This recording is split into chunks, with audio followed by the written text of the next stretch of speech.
Bom dia! Tudo bem? Eu sou o pastor Gilberto e nós estamos nos nossos devocionais diários e essa semana estamos falando sobre andar digno, né? Baseado lá em Efésios capítulo 4.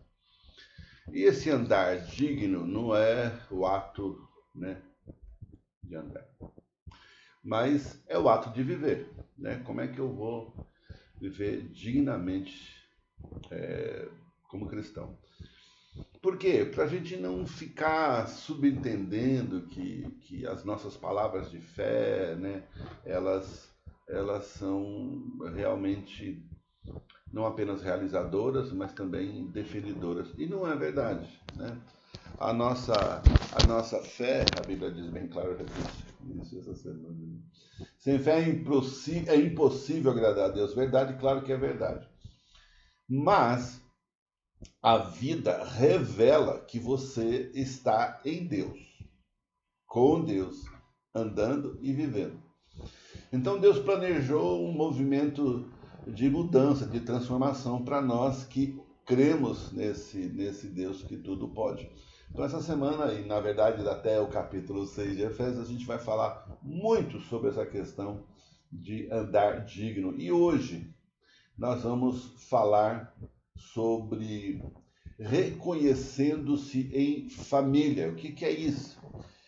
É que nós vamos entender que somos uma comunidade e somos família. Significa que eu não estou sozinho e não vou viver sozinho. E eu preciso permanecer naquilo que a família pode permanecer comigo. Amém? O nosso texto hoje é Efésios 4, né, de 4 a 8, diz assim: há um só corpo e um só espírito, como também fosse chamados em uma só esperança do vosso chamado, há um só Senhor, uma só fé, um só batismo, um só Deus e Pai de todos, que é sobre todos, por todos e está em todos.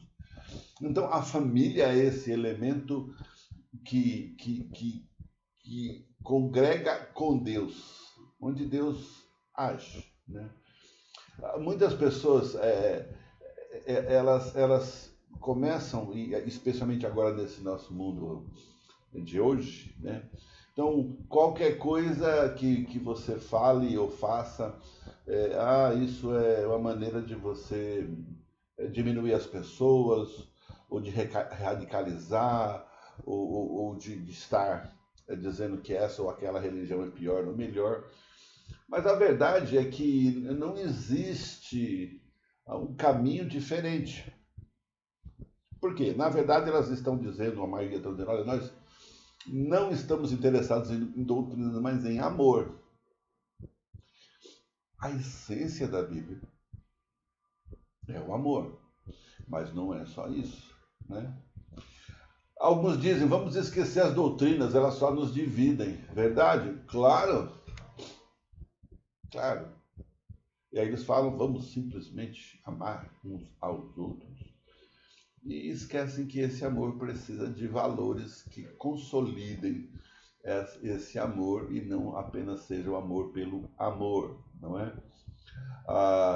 Mas Paulo ele não discute a unidade cristã sem antes falar do Evangelho, né? Capítulos 1, de 1 a 3, a gente já leu, sobre a didática do conhecimento, a didática da prática de uma perspectiva onde há uma inteireza de busca e de encontro, né? Unidade edificada sobre outra base que não a verdade bíblica é o mesmo que edificar uma casa sobre areia, né? A unidade cristã baseia-se na doutrina da Trindade, um só Espírito, um só Senhor, um só Deus e Pai de todos, né? Mas você está fazendo acepção. Não, eu não estou fazendo acepção. As pessoas podem fazer o que elas bem entendem, né? Mas quando Paulo, no versículo 1, ora e roga que os irmãos de Éfeso vivessem de modo digno da sua fé, da vocação que receberam em Cristo, o que representaria então uma vida de união. Ele tinha em mente que esse modo digno precisa de um fundamento, uma base sólida, onde nós podemos firmar para alcançar essa mudança. de ser, de fato, família, né? Então, de novo, né, nos capítulos 1 a 3, ele desenvolve uma teologia para ensinar o que Deus fez por nós e o que nos tornamos em Cristo. Essa é a base da unidade, da união. Todas as bênçãos que recebemos e como Deus nos uniu ao restante dos cristãos do mundo, ele vai falar e já falou, né? Mas agora ele fala de algo realmente muito importante. A unidade da igreja já existe, porque Deus nos escolheu e nos salvou.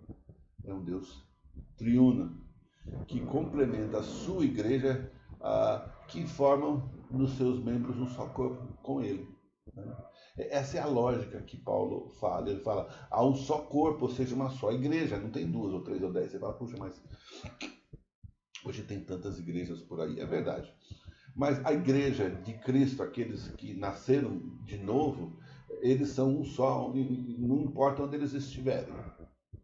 Creu, será salvo. Mas que tipo de crença? Crê em Jesus, que morreu pelos seus pecados confessados, e então você é capaz de abraçar a fé. Deus não está formando várias igrejas, né? Nem Jesus vários corpos, mas um só. Há um só Espírito. E lá em Romanos 8:9 diz que se alguém não tem o Espírito de Cristo, não pertence a Cristo, ponto final. Né? Há uma só esperança do nosso chamado, a esperança da volta gloriosa de Jesus Cristo. Gente, eu sei que a gente está muito assustado aí com tudo que está acontecendo em volta desse coronavírus, mas eu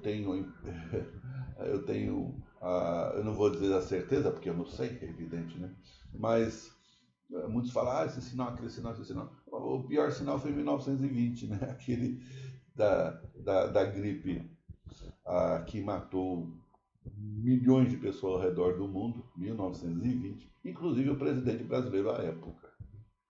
Então, se tinha alguma coisa extraordinária, estrondosa acontecendo, aconteceu em 1920, 100 anos depois se repete, né?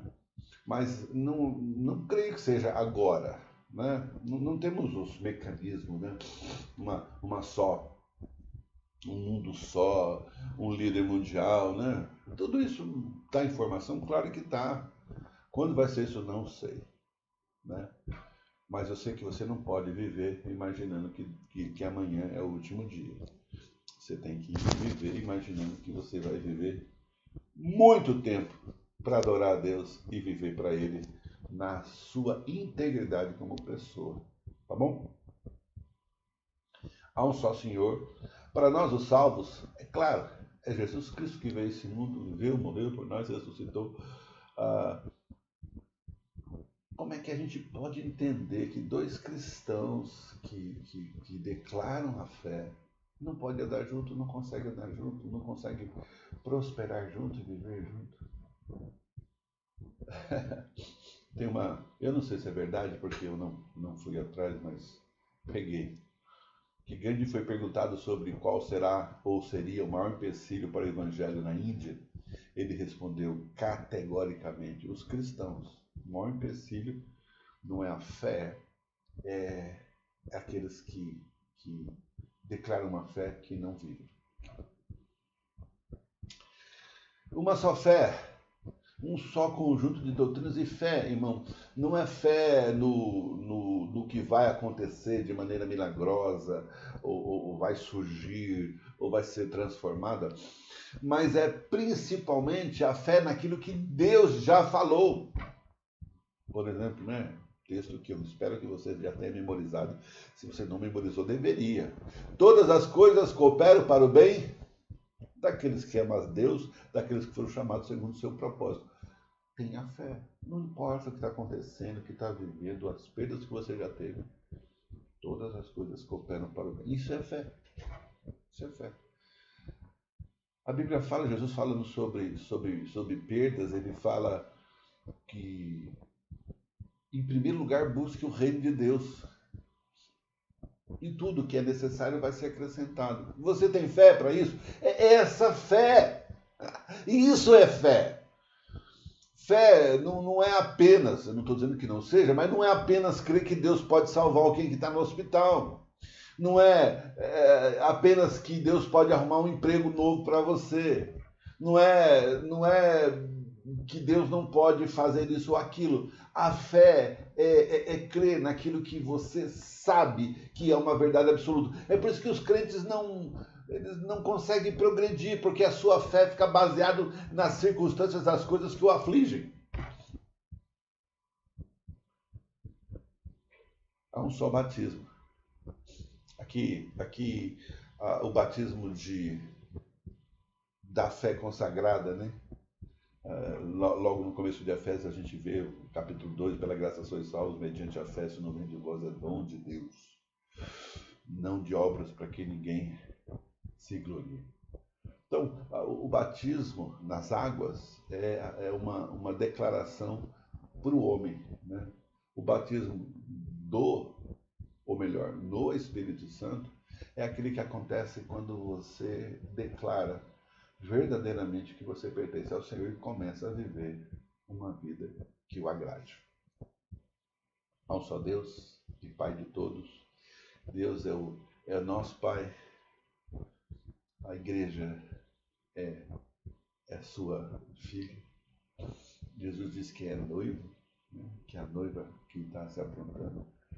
Então, irmãos, a ideia que você e eu precisamos desenvolver é que essa vida digna, ela precisa ser imaculada nesse sentido de que eu preciso de um estilo de vida que fundamente a minha fé. Viver de modo digno é conscientizar-se do fundamento para esse estilo de vida. E lembra, pensar biblicamente é viver a Bíblia. Amém? Deus te abençoe. Amanhã é o nosso último encontro nesse tema, Vivendo Dignamente. E amanhã a gente vai falar sobre vida real. Espero você aqui nos nossos devocionais. E que espero também que você esteja não só aproveitando, mas também levando isso para outras pessoas, para que outras pessoas também possam ser incentivadas e animadas. Espero que você esteja, né? Para continuar prosseguindo na fé, porque a fé não é um troço de hoje, é um troço, é uma vida, na verdade, né? É uma vida inteira, né? Eu sofro muito quando eu percebo que alguns irmãos vão se perdendo no meio do processo da vida que agrada a Deus, e aí no final da vida cristã, voltaram para o vômito, né? Como a Bíblia diz, né? Que não seja o nosso caso. Amém? Deus te abençoe, querido, e até amanhã.